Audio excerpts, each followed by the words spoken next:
Well, hey there, folks. Welcome to the Roundup. We are a Cowboy State Daily podcast, and we focus on interesting people in the Cowboy State. We've got one of the most interesting that we've had on this program this morning. I'm very excited to have everybody hear the stories that Alan OHashi has to tell. But first, I want to make sure that you all know about the Business from the Basement podcast. This is a podcast put on by the Wyoming Business Alliance, and it's meant to be a resource and a conversation about people who are involved in business and who have the resources to help you if you are a Wyoming business person.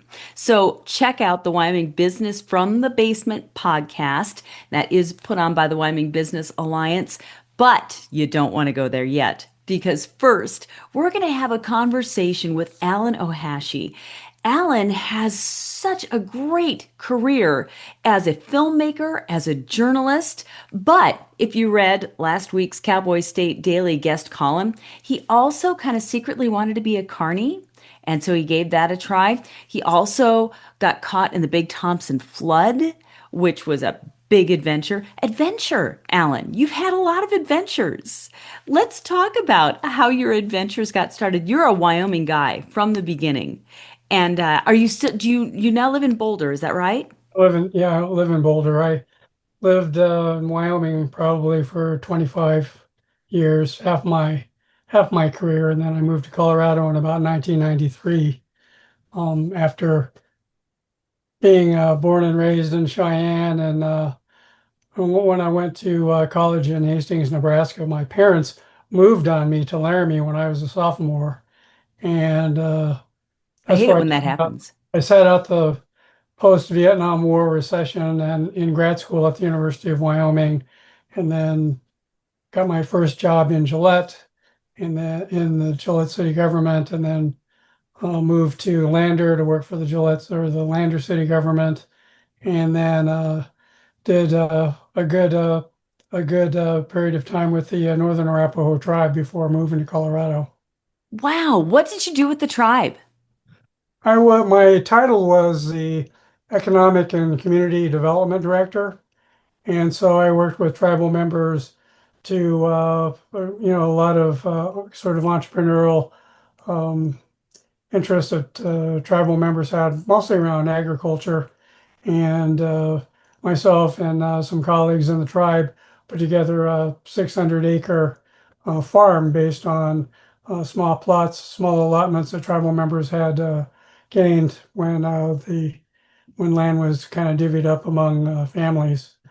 And then, so that's what I did, plus some big picture tribal economic development issues around water and some stuff like that. Wow. My goodness. So how did you move from government then into journalism? Because you're a fantastic writer. I mean, you've got a gift for that and a gift for storytelling. How did you make the jump from government? Because I understand this. I went from city government to radio, so I get this. Well, I always was a writer. I had my first byline in the Cary Junior High School Tumbleweed newspaper when I was 13, and I had edited a column that was called The Poet's Corner, where I went around to all the English classes in the junior high and picked out some poems and curated a kind of a column about those. And I was started out as a poet, and then just through general assignment, covered sports and news in the junior high, and became the school paper cartoonist, and continued on doing that through high school at the Thunderbolt newspaper. Did some general assignment reporting, but mostly was the cartoonist for the paper. Same thing when I went to college. I was a cartoonist at Hastings for my school paper, and then when I came back to Wyoming, I really kind of shelved the writing. I wrote a couple things, maybe freelance things for the branding iron at UW, but I didn't really do much writing until I went to Lander. And there was, of course, a Wyoming State Journal there, and one of your writers, Bill Sneffen, he was the editor and publisher at the time. And it's a small town, 7,000 people. And so it well, the paper was always open to having community members become writers. And so I covered, sports because it was after hours generally going to basketball and football games and track meets and whatnot. And also started writing columns. And after a period of time, I'm not sure how long, I had compiled a anthology of my columns that I had written for the journal.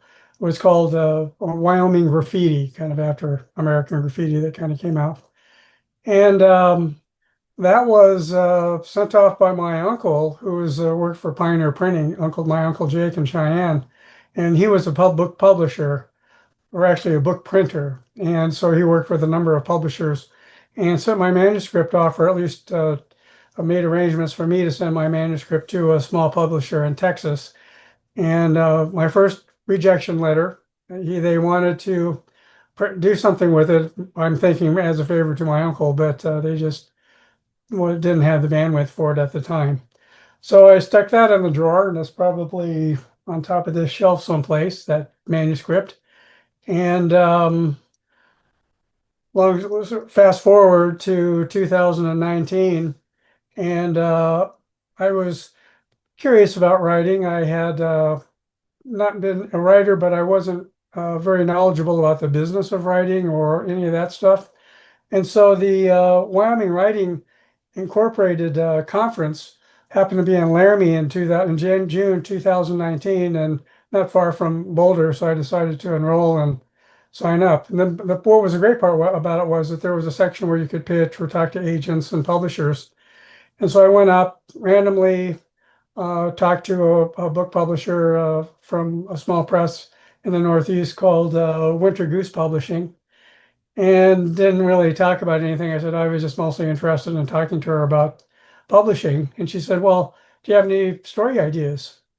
And, I was harkened back to my book manuscript. And also, coincidentally, at the same time, I had seen a TV um, news segment about the West 17th neighborhood in Cheyenne, where I grew up, which also happened to be the Japanese neighborhood where I grew up.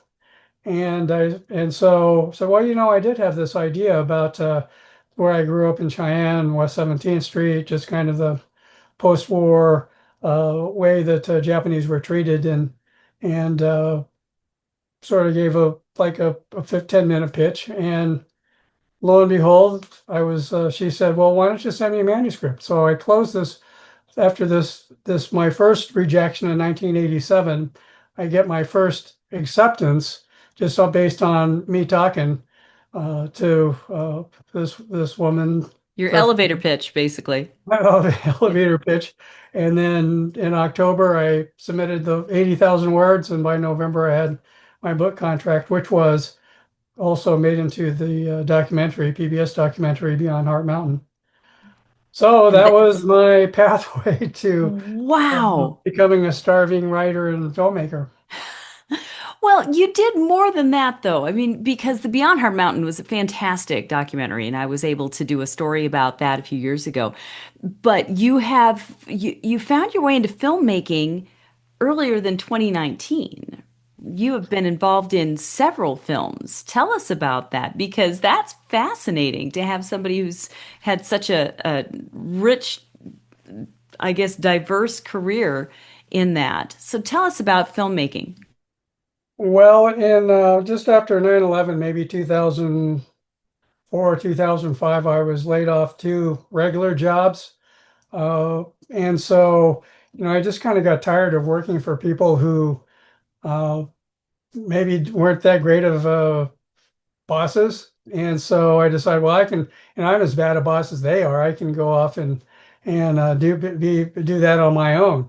And so I took some classes at the local public access TV station, and learned how to run a camera and learn how to do TV switching, and learn how to edit, and took some screenwriting classes with a colleague of mine who dragged me along to a screenwriting workshop. And so I made my first short film in 2004, 2005, and because my mission always, I'm very, I guess, sort of mission driven, and my goal always was, okay, I want to take a script to screen. And so I wrote this story for the Denver screenwriting contest, and I was took fourth place. And the thing was, the first three movies they made into films, literal films, because they're shot on 16 millimeter. But mine didn't. I just got a certificate. But in the meantime, I just decided I wanted to make the film, and so I got a bunch of my friends together from the TV station, and we made this production around all around Boulder. And What was that production? well, it was called Stardust, and it was about it was a misdirection story about how a innocent trip to Mexico got mistaken for a drug deal gone bad, and turned out it was not turned out it was not that. So that was my first movie. So that was your first movie, but then tell us about the movie that you filmed in Jackson, because I think that's really interesting as well. Yeah, that was 2013 and June. I My partner and I, Diana, we went to she was going to New York for some reason, going to Boston for some reason. But anyway, we stopped in New York and stayed with one of my college friends, and went to Coney Island. And so I've always wanted, I like roller coasters, and one on the Cyclone in Coney Island in Brooklyn. And so was on the Cyclone, and my phone went off. I couldn't really bother to answer it, but I could feel it buzzing in my pocket. So I got down to the bottom and returned the call. It turned out it was this movie director who wanted to shoot this movie in Jackson, Wyoming. And it was called Mahjong in the West. And it was a kind of prestigious script because it took second place in one of the recent Nichols Foundation screenplay contest hierarchy. So, usually it's really hard to place in the top five in that. And the only ones that really ever get any notice are the top two or three films. But anyway, this guy picked out this one movie that happened to be written by a Jackson writer, a pair of Jackson writers. And so there was a production company in New York that wanted to do it, and he asked me if I wanted to help him out with some line production, which is basically doing field work and location scouting and such in Jackson. And I said, sure, I'd be happy to do it. And my production company, Boulder Community Media, is a nonprofit, and so we also were the fiscal agent for in that time there were film incentives through the Wyoming Film Commission office, which no longer exists. But anyway, we were one of the last movies that got made using the film incentives. So my part was also to keep track of the bills and keep track of the accounting and all that kind of stuff. But anyway, we made this movie, and it got shot or got finished and premiered at the Woodstock Film Festival in New York State. But it's on Amazon Prime right now. But anyway, the kind of the adjunct to that story is we were talking about my adventures, and my first adventure was the Big Thompson flood, like in '76, and Yeah. after that, about every 20 years, I always had this flirt with death. And so the next one was in 2013, when I basically ended up on my deathbed that year. And that was really I was lucky that I was able to get that production completed. Luckily, there was a good ground crew that was able to finish it. But I was bedridden from December until January 2013, almost didn't make it. So, so that was that was kind of I the want to know of more movie about this, making. because that's deathbed, and yet here you are. What happened? Well, that June, I was never trying to figure I was working too hard, and so after I found out about this movie, I came back to Colorado and had to go immediately, like the next day, on a production trip to Wyoming to work, check out this job in Jackson. Plus, I was doing some work for the Wyoming Arts Council, doing some documentation of artists around the state who had, when they have these contests for writers and artists and visual artists and such. So I was going around doing those. And then when I happened to be in Buffalo doing one, I think it happened to be about Jelon Crossland, and just came down deathly ill with this case of the shingles. And so then buzzed home. I was with a production partner who actually drove back.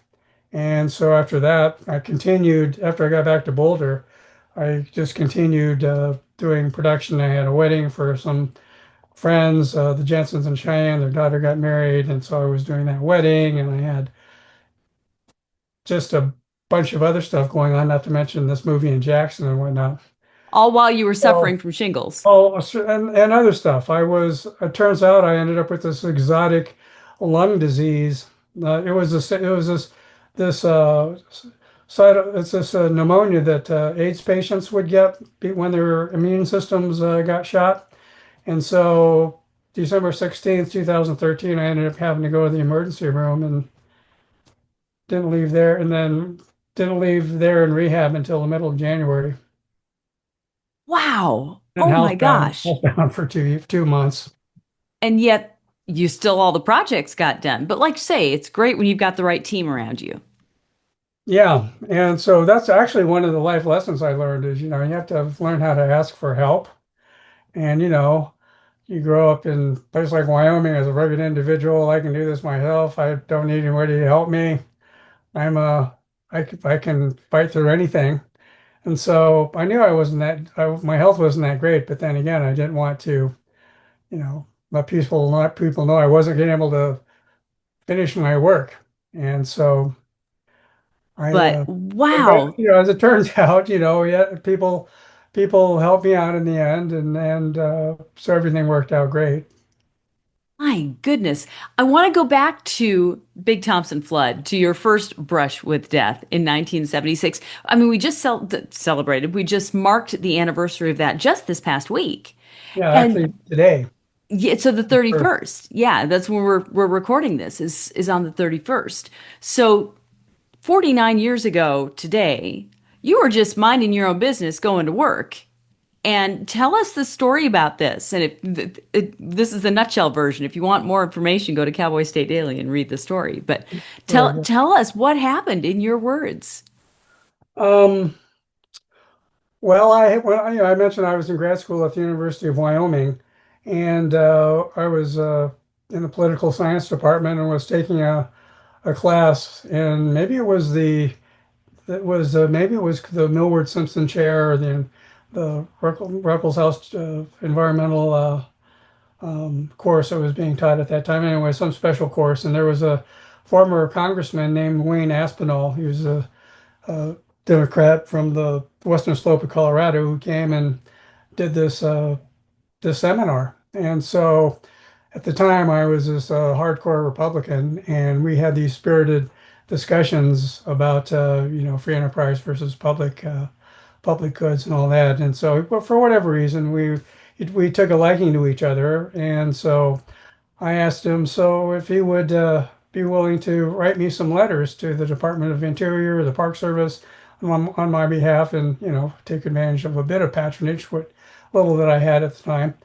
And sure enough, he did that favor for me, and I got a job working for the National Park Service as a seasonal ranger at Rocky Mountain National Park. And so I started there that summer, and as a campground ranger, and decided to go up to Cheyenne Frontier Days, which is my general course of action every year, every final week in July, and went to stay with some friends from some college classmates from UW, and probably went on a Thursday. May have had the weekend off, but anyway, decided to come back on Saturday, the last day. rather than stay over at my friend's house. And so hopped in my car. It was probably 7 o'clock at night, dusk, and drove west on west back to Colorado, south and west. And by the time I got to Loveland, you turn off on Highway 34, and then there was, even this is like monsoon season around Wyoming, and so this was typical of that. There was a band of black clouds and a red band of orange clouds above it, and looked like a great, beautiful sunset. Drove towards Loveland, through Loveland, and got past the dam store, and on my way up um, to the park, cars were coming in the opposite direction, and I ran into a police officer, a sheriff or highway patrol, and he told me, "Well, you better turn around up ahead because there's some bad water." I didn't know what that meant, but anyway, I drove up and was getting ready to turn around. But when you're driving on the road and you can kind of see like a trickle of water going across. Well, I saw that, and then I all of a sudden I banged into it, but by that time it had become a wall of water, and like within seconds. And so my car suddenly was inundated with water, rain mostly, and I caught my bumper for whatever reason, caught a porta potty, and floated me kind of sideways towards the canyon wall rather than down towards the riverbed, Big Thompson River. And I waited out, and there was a state of Colorado truck had pulled down looking for people, I suppose.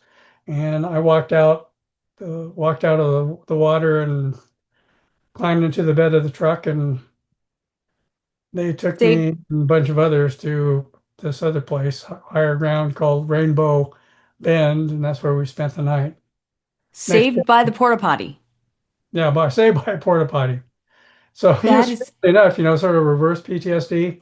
Whenever I go to some place and see porta potties, like at the Boulder or at the Frontier Days Park or wherever, I always get thrown back to that moment where I saw the porta potties floating down the way. So wow. Oh my gosh. And so, I mean, so many people died in that, and you so easily could have been one of them had it not just been for your bumper getting caught. yeah, it's kind of a pleasant awakening, I guess. But you just don't know how life is going to play out. And I even think back at had I not gone to Cheyenne for the frontier days, how would my life been different? Chances are I would have worked for the Park Service. I wouldn't have gone to take this job in Gillette, which meant I wouldn't have gone to Lander, which meant I wouldn't have come to Colorado. And I would probably still be working for the Park Service someplace. And The forks in the road. or lots of forks in the road. And you just don't know what choice. Well, in fact, I even now, when I'm confronted with choices like that, like I just was offered free plane tickets on an airplane. Do I take that or do I stay on the airplane?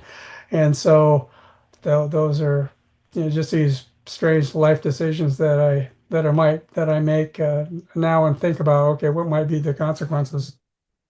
Absolutely. Oh my gosh, I was just having that conversation with my kids this weekend. So I completely understand that.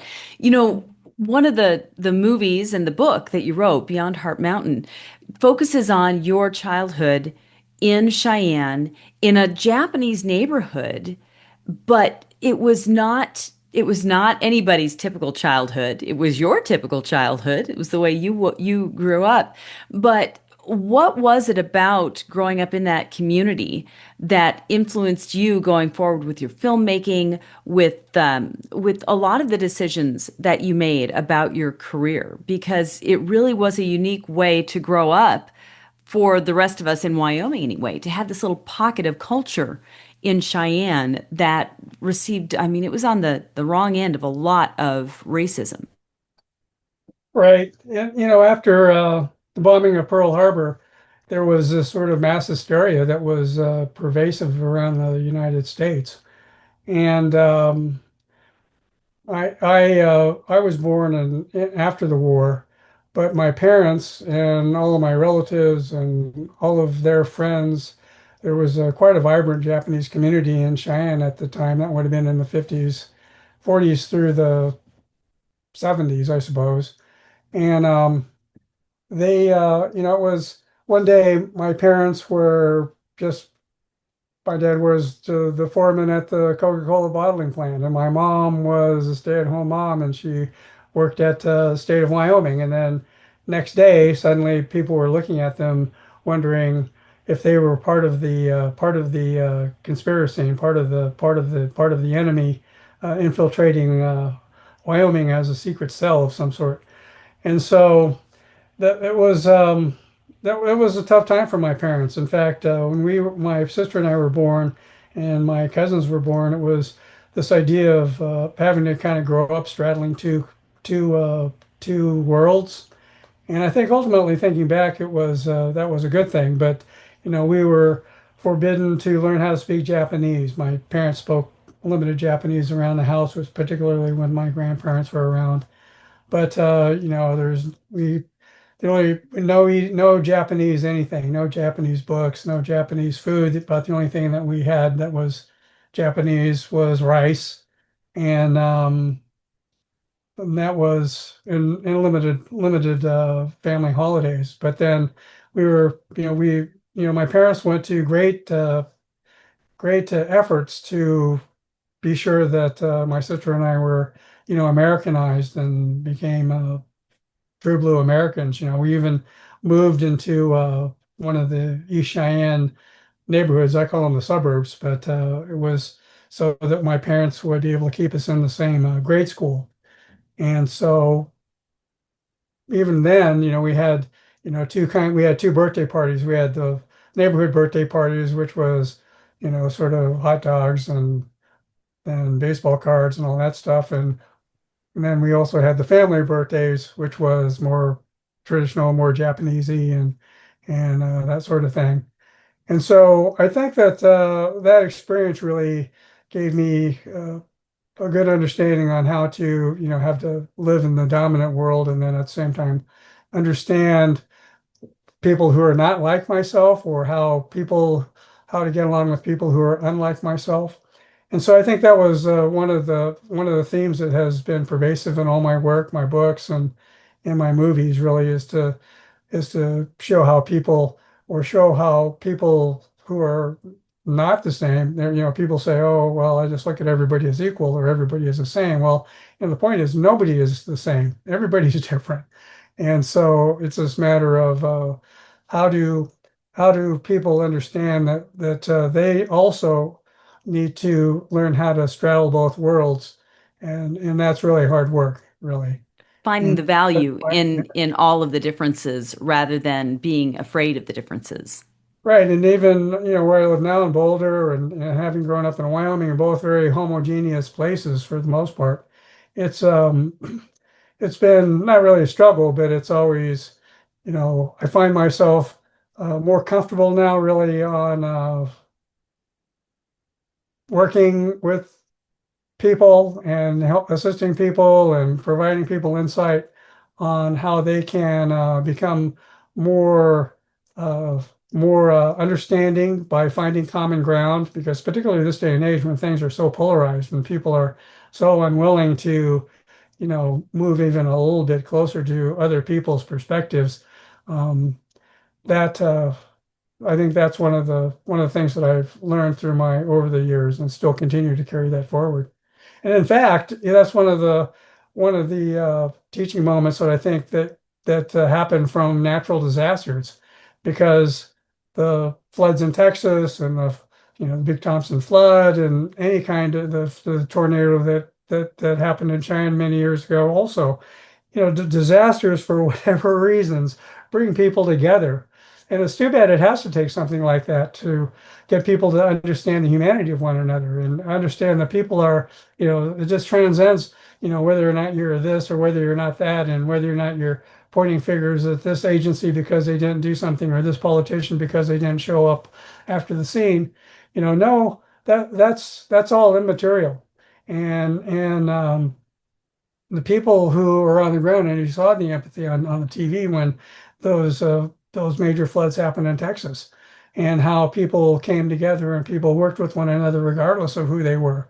Same thing happened during the Big Thompson. So I think unfortunately it takes these sort of critical events to happen for people to come together. But what if people came together otherwise and exercised the same amount of empathy and giving and caring and sharing rather than taking and wanting and just Absolutely. That totally that separation, putting those walls up, those boundaries up. right, breaking down the boundaries rather than building them. I think that's fantastic that that has become just kind of a heart mission for you and that comes through in your work. So tell me, I have to say, I read your column that you had written about Cheyenne Frontier Days and about you're trying to be, trying out the carny life for just a little bit. And tell me if this is something that you don't want to talk about, but you mentioned it and you brought it up in your column. You had a UFO experience in Laramie? Oh yeah, in fact, a lot of people had a UFO experience in Laramie. I want to hear about this because that stuff fascinates me. UFO experience in Laramie. Tell us about that.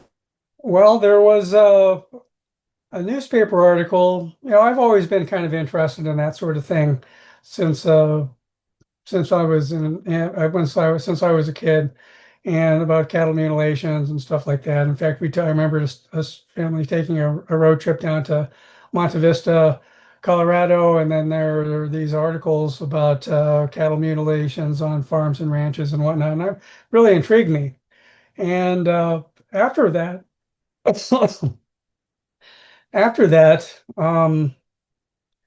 in college there was this phase of pop culture. Eric von Daniken wrote about Chariots of the Gods and talked about how his speculation was is that people of from other dimensions or other places have been visiting here since time immemorial.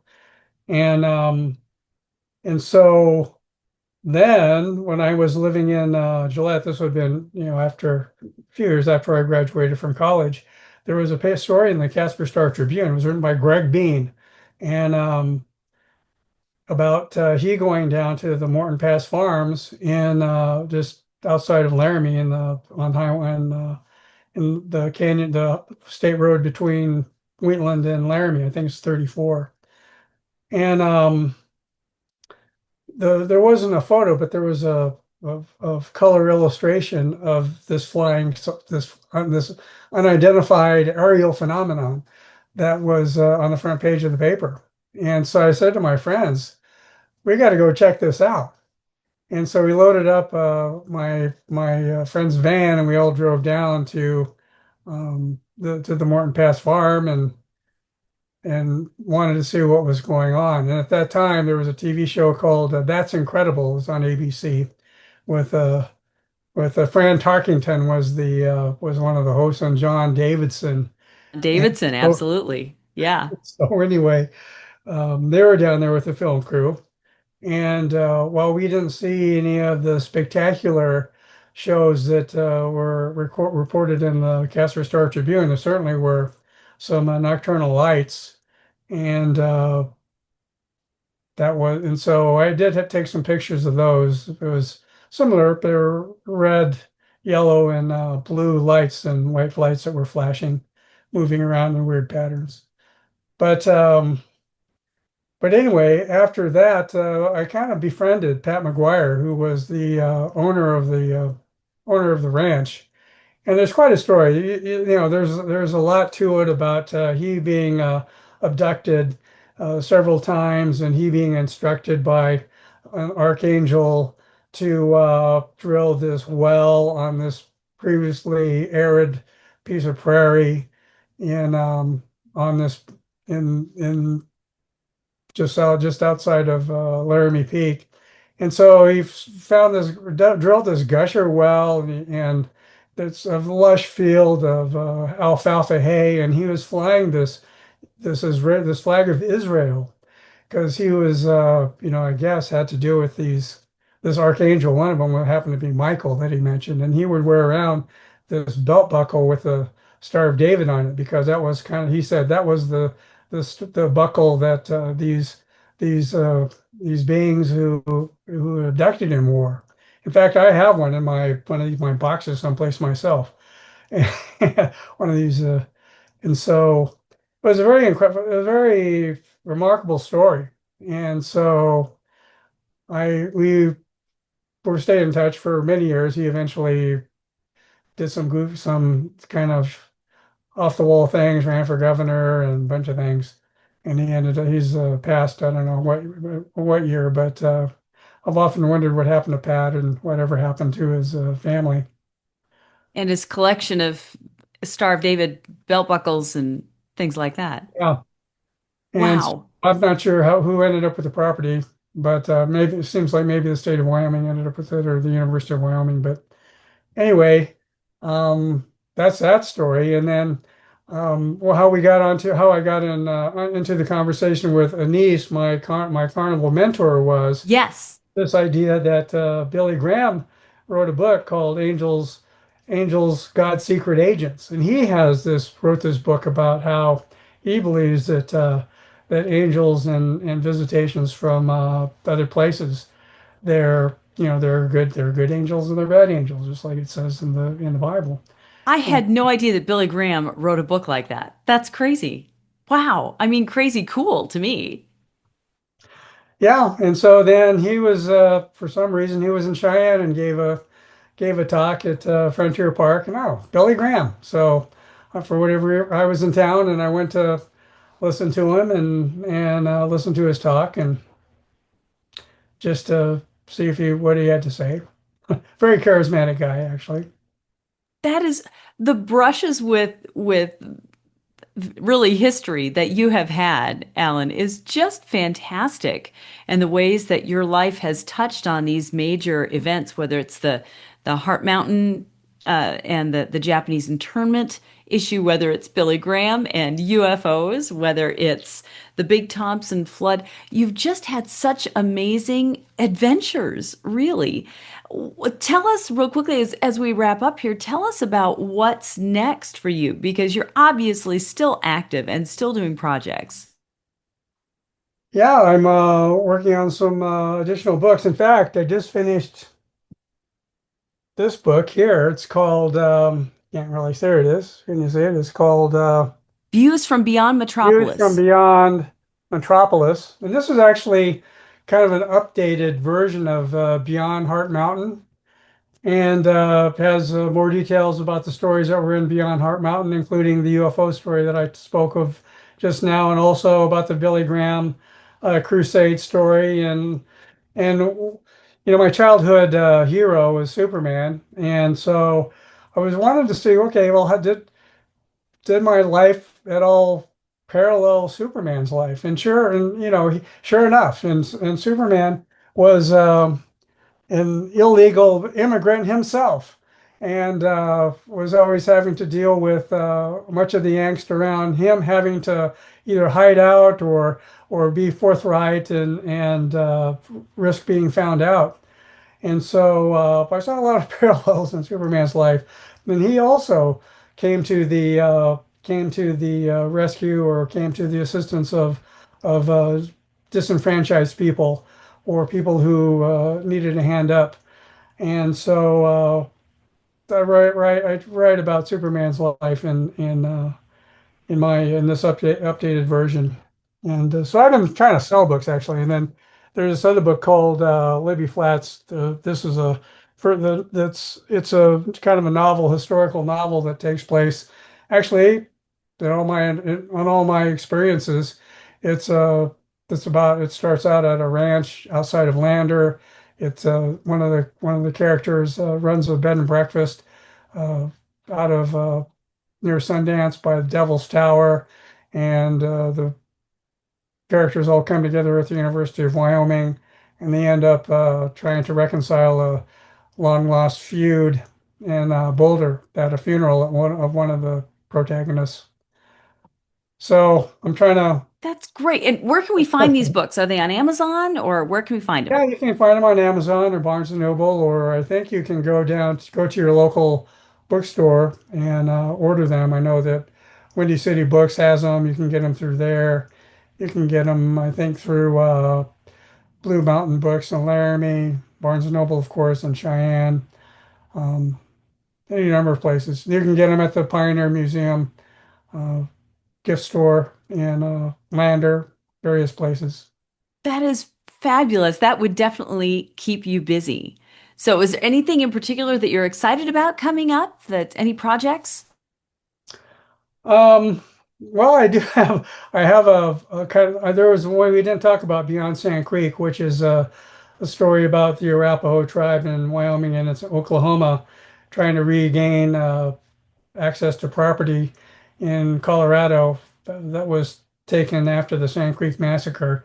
That aired on PBS, and I'm working on a kind of a corollary to that called Beyond Fort Chambers, which is about the officers and the soldiers who trained at a fort near Boulder to go and fight Indians at the Sand Creek massacre, and really kind of figure out how to balance these two kind of diametrically opposite histories and motivations. And so I have that I'm working on, plus another historical novel that's a kind of a sequel to Libby Flats, one of the characters' story. It's called Vengeance at Stone Creek, which is about a murder that happens at an internment camp in Colorado, where one of the Wow. characters in this book, Libby Flats, had stayed before he moved to Wyoming. That is absolutely fascinating. Alan, you have just lived such an interesting life and continue to bring us fantastic creative projects and great stories. Thank you for your time today and thanks for sharing all of these great stories and for sharing your experiences through your books, through films, and through conversations like this. We are really grateful and very proud to have you as a Wyoming native and to be able to say he's one of us. We love that. Yeah, in fact, people still think I live in Wyoming, but Well, you do kind of wear your Wyoming pride on your sleeve, Frontier Days and all that. You're very proud of those things. oh yeah, even my brown and gold T-shirt. This is a movie that I made in Cheyenne called Jack Kerouac in Cheyenne. So Okay, another movie, and it's in your Wyoming proud. We are just grateful that you're able to share these stories and that you were able to share some time with us today. Alan, thank you. yeah, you're welcome. I appreciate it. And if you ever want to, my slogan is "Have opinion, will travel." So if you ever want to talk to me again about anything, you can just drop me a line. Got your number now. That's great. Perfect. Alan, thank you today. And folks, thank you for tuning in today into a glimpse of a life. Again, so many interesting people in the Cowboy State. In the Roundup, we do our best to shine those lights on those people whose stories you may not have heard, but that need to be told. And so we're grateful to have had this time with Alan today.